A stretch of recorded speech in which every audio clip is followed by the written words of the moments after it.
ndatokura wacha yangu inotodhura $300 ndatoshaya kuti ndoita so ndipe phone ndo ine mari.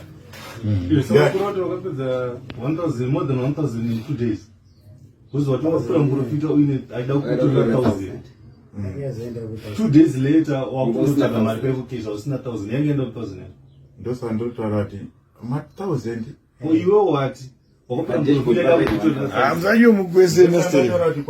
Inzwayiyo mukwese nastere. Gatsana ngudzi freely.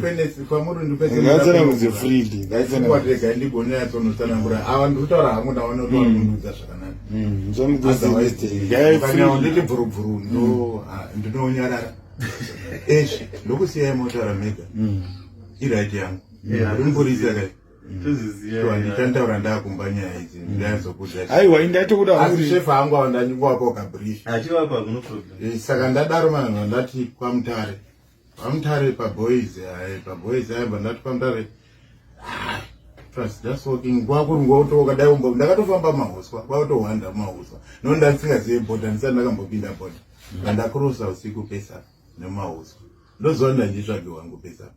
Bana nditowanda mahuswa mota dzingodi wotongokana wato. Pane pawakamboona mapurisa rinezuro maneri. Mapurisa ekupi?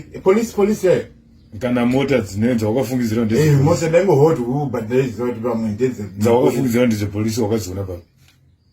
Pane mampana ndakawanda so pamwe pachi ingoti nzvimbo dzomamutara handise but pane panda ndakawanda ndaiona mota dzetu ndana ndiri padhuze ndiri kure yani mune mazuzwa here mwe ndaingodaiwo ndongowanda handide ko pa game park papa game park po wakazodonedza imwe futi pa futi ndenza apa ndakanosvika ndikagara kapa ndaivhunza ndasezvo ndopinda nepapi ndakatombogara apo ndiri muchipere tangu chiyaona